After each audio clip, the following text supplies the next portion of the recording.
that's the whole purpose also of season 2, is to like bring other people into some really interesting conversations with really interesting people that I've found or have been referred to me. I'm creating new relationships through this process too. And so not only is it cool for me, like, I'm meeting new people for suggestions, but I'm also finding out how I can support them in their art, sometimes if they're an artist. And it's a lovely circular cup fill, cup empty, cup fill, cup empty, and you know, like as I said before we started today, you know, my energy just perks up when I have another being who's giving to me in the moment. And so I appreciate you for even showing up.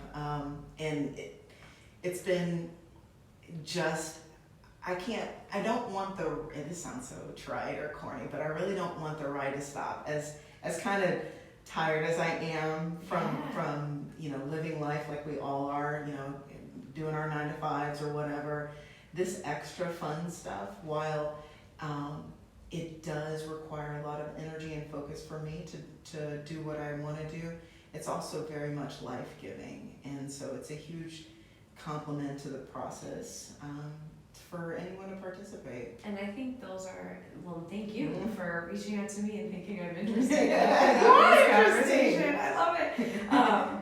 Because I always, and it's funny too, you talk about like, and I'm an introvert, and we were sharing, you know, as you said, like low energy, and you know, when you have days where you people a lot, or you think about, you know, coaching and you know, pouring yourself into others, it's interesting.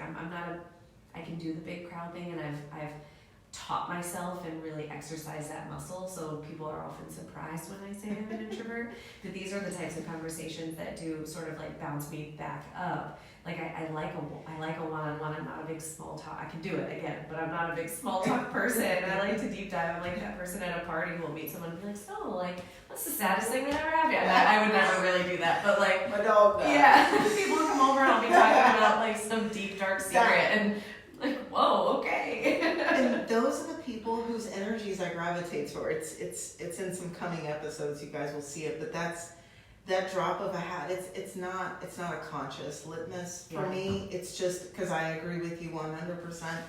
And I don't need to know what age you lost your virginity, but I wouldn't mind knowing how you felt about that. You know what I mean? Yeah. That kind of, and it's less about, it's definitely, you know, I'm definitely not Oprah, and you know, I don't have a degree in anything. Alex Waters was surprised that I'm not a degree person. I said I didn't take on student loan debt, and it's a good thing. Sometimes I wish I hadn't either, right? Because I'm still paying it off. But yeah. God bless those people. But you know, it's a degree in bullshit. It's a degree in life, and I've been very, very lucky to have had some really neat souls cross my path. And so I would like to wrap this conversation with, I developed some fun little questions, some little sign-off things, and people seem to be having a good time with them. So, I mean, it's not that big of a deal. There won't be a test after this. Okay, so what is your favorite sitcom? Favorite sitcom? All right, am I allowed to first? Is that cheating? Sure. So I have like a favorite and I have a comfort. Okay. Schitt's Creek during COVID rapidly became my favorite. Part of it is because my parents are Johnny and Moira. I've actually said that about my mom and Catherine O'Hara long before, like from the Home Alone days. My mom looks just like her. But that show always just lights me up.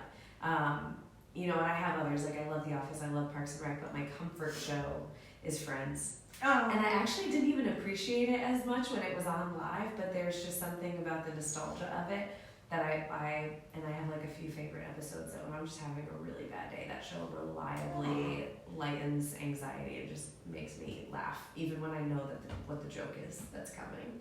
I love that, and good for you for being like, I love that loyalty. Like, I don't want to say, we frame it as comfort, but it's like, it's frozen in time. Yeah. You know, we can go back to it as much as possible. And for me, and I love the choice because I'm a Seinfeld addict. Yep. Right? Yep. And it just, it's so, what I'm finding about those answers is, or the answers given, is that people are hooked on either feelings or nostalgia or both. So it kind of gives an interesting insight to that.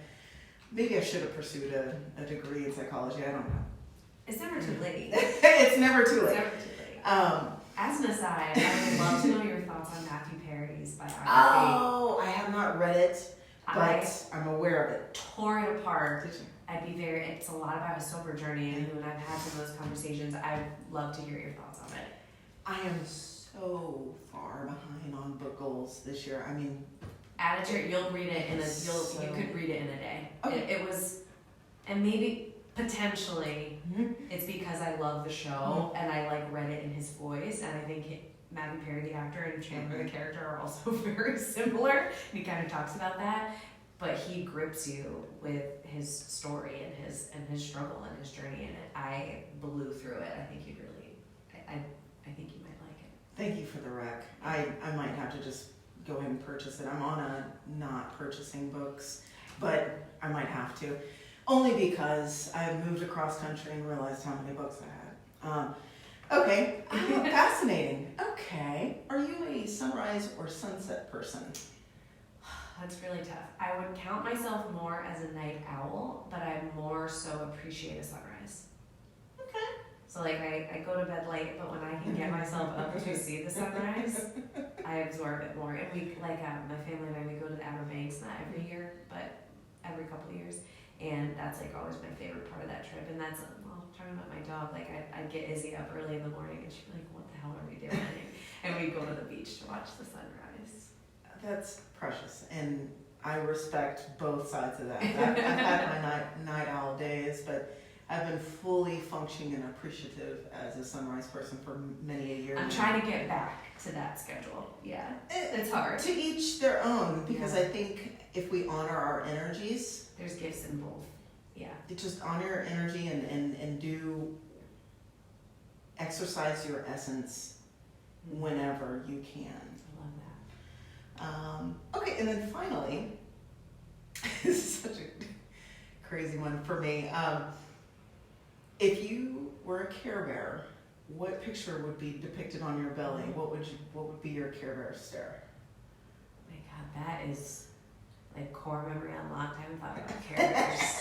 Love it. In a really long time. This is so corny on but like it's so obvious. It'd be a heart. I'm like a connector. I'm a lover of love, and that's like my chosen path and career now. And I think that would be my Care Bear stare, my superpower.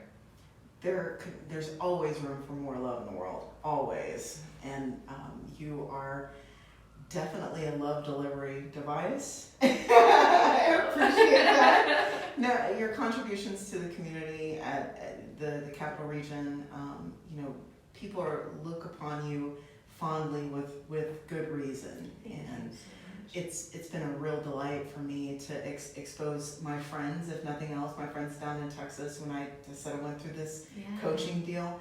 I was delighted to at least expose you to that, or expose them to you so they could kind of get a feeling of how just magical the process was, becoming vulnerable, becoming intimate with another person, sharing the humility attached to all of that, and then committing to a few actions to kind of change my life.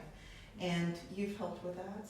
I'm so glad. And thank you very much. I'm so glad you came. Thank you so much for having me. It was a blast. It was a blast. Thank you so much.